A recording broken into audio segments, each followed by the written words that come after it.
BMC থেকে বলে তোমার টিন সার্টিফিকেটটা দাও। যে ছাত্রটা জাস্ট 2 দিন আগে ছাত্র ছিল, আজকে ডাক্তার হয়েছে, সে কোথায় টিন সার্টিফিকেট পাবে? এটা 2টা বছর অযথা বসাই রাখা। এটা আমি কোনো কারণ আজ পর্যন্ত বুঝতে পারতেছি না। আমি মনে করি যে সরকারের উচিত, যদি সরকার যদি আসলে মেরুদণ্ড ওয়ালা সরকার হয়ে থাকে, তাহলে যারা এই নিয়ম করেছে 2006 সাল পর্যন্ত এই নিয়ম ছিল না। 2006 সাল পর্যন্ত ছিল ইন্টার্ন ডাক্তার থাকা অবস্থায় তারা পরীক্ষা দিতে পারবে। ভর্তি প্রাককালে তারা শুধু ইন্টার্ন শেষ হয়েছে এই সার্টিফিকেট জমা দিলে সে ভর্তি হতে পারবে। কিন্তু তার পরবর্তী পর্যায়ে এই কাজগুলো করছে।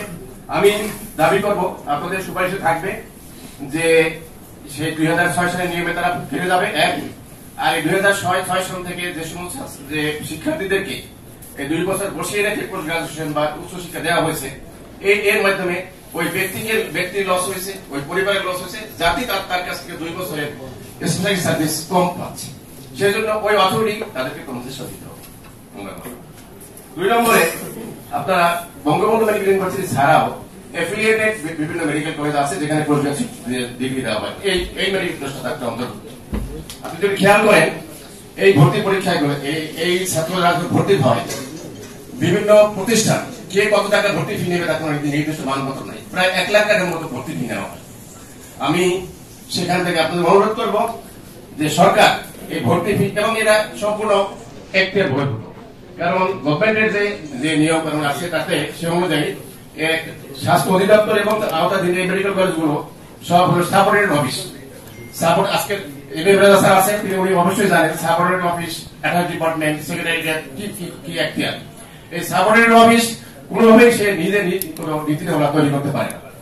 সে কত টাকা নিবে, কত টাকা নিতে হবে ভর্তি পরীক্ষা, ভর্তি এটা সরকার অর্থাৎ সেক্রেটারিয়েট সেটা দিয়ে নির্ধারণ করে দেবে সমস্ত।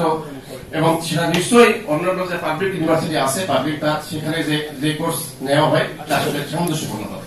আমি মনে করি এই সুপারিশটা আপনারা করবেন। এরপরে আমাদের দেশে পোস্ট গ্রাজুয়েশন 2 ধরনের কারিকুলাম আছে, একটা এফসিপিএস ভিত্তিক আর একটা ইউনিভার্সিটি ভিত্তিক। এখানে এগুলো বলতে গেলে প্রায় 2 ঘন্টা লাগবে। আমি মনে করি এখানে একটা হজবরলা আছে, এখানে একটা কমিটি কথা বলছি। আমার প্রস্তাবনা হলো ইউনিভার্সিটি গ্রান্ট কমিশনের নন মেডিকেল একজন সদস্য, আইবিপি নন মেডিকেল একজন সদস্য নেতৃত্বে মেডিকেল এবং নন মেডিকেল শিক্ষাবিদ সমন্বয়ে একটা রেইনবো কমিটি করে, জাতীয় পর্যায়ে রেইনবো কমিটি করে মেডিকেল শিক্ষা কোন কারিকুলাম হওয়া উচিত তা একটা স্থায়ী বন্দোবস্ত করতে হবে।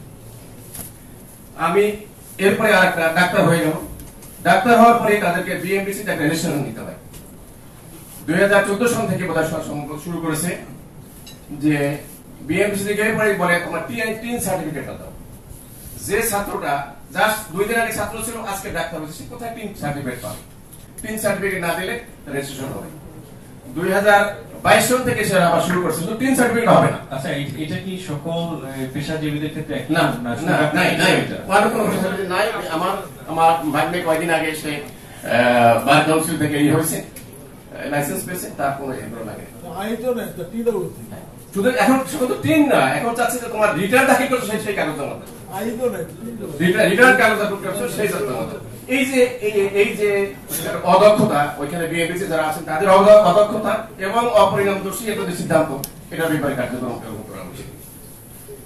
দ্বিতীয় কথায় আমি একটা কথায় আমি আসি, এখন মেডিকেল কলেজ অনেক হয়েছে, সরকারি এবং বেসরকারি। যদি একটু চোখ কান খোলা রাখেন, প্রতি বছর প্রধানত প্রাইভেট মেডিকেল কলেজ থেকে 5-7টা ছেলে বা মেয়ে আত্মহত্যা করে। কেন করে? এভাবে কোন স্টাডি নাই। স্টাডি হইল এজন্য আমি মনে করি তাদের উপরে থেকে মানসিক চাপ কমানো উচিত। মেডিকেল কলেজে দীর্ঘদিন কবে থেকে চালু হয়েছে জানি না, ভাইবা ভিত্তিক এইটা কমানো উচিত। আমি মনে করি যে মেডিকেল কলেজের যে মূল্যায়ন পরীক্ষা আভ্যন্তরীণ এবং যে কেন্দ্রীয় ইউনিভার্সিটির ভিতরে যে পরীক্ষা হয় সবগুলোতে 80% হওয়া উচিত লিখিত পরীক্ষা, 10% হওয়া উচিত আমি মনে করি ভাইবা, আর 10% হওয়া উচিত প্র্যাকটিক্যাল। তাহলে ওদের মেডিকেল যে মানসিক চাপ কমবে, এক।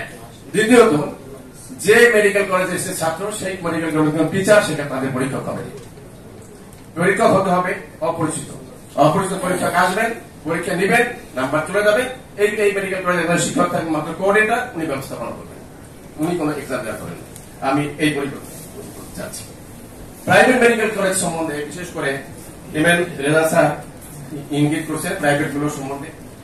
আমি মনে করি প্রাইভেট মেডিকেল কলেজগুলো প্রচুর হয়েছে, বাণিজ্যিক ভিত্তিতে চলতেছে, এখানে ব্যাপক একটা অনিয়ম আছে। কথা বলতে গেলে অনেক সময় হবে। আমার সরাসরি প্রস্তাবনা হইল যে সাধারণ কলেজ এবং শিক্ষা যেমন এমপিওভুক্ত যে কলেজ মধ্যে আছে, আপনি একটা ফরমান জারি করে সমস্ত প্রাইভেট মেডিকেল কলেজগুলোকে রাষ্ট্রের অনুকূলে নিয়ে নেন এবং সেখানে এমপিওভুক্তের মতো এরকম সুযোগ করে দেন। দরকার হলে তাদের বেতন ভাতা 20% সরকার বহন করবে, বাকিটা এরা বহন করবে।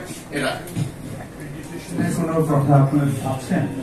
অ্যাক্রেডিটেশন কমিটি আছে, আমরা শুনলাম, সেটা তারা আমরা করতেছি। কিন্তু অ্যাকচুয়াল অ্যাক্রেডিটেশন কি হয় প্রাইভেট সেক্টরের কমিটি? না, হচ্ছে না, হচ্ছে না। আমি স্যার বলছি স্যার সেখানে তো অনিয়ম আমি বলতে চাচ্ছি, বলতেও লজ্জা লাগবে এবং সেটা অনেক সময় লাগবে। সেজন্য আমি দ্রুত যাচ্ছি পয়েন্ট দেওয়ার জন্য। আমি মেডিকেল ডাক্তার প্রোডাকশন সম্বন্ধে মোটামুটি কথাই, এখন আমি সার্ভিস নিয়ে কথা বলতে চাচ্ছি। সার্ভিস স্যার বলছেন দুই রকম আছে, সরকারি এবং বেসরকারি।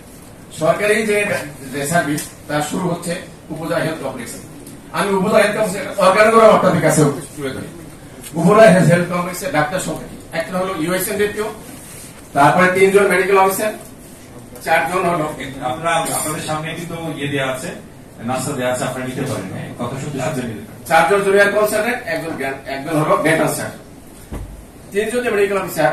তার ভিতরে সরকার এভাবে উল্লেখ করে one of the medical officer 50 bed. 31 bed, sir 31 bed.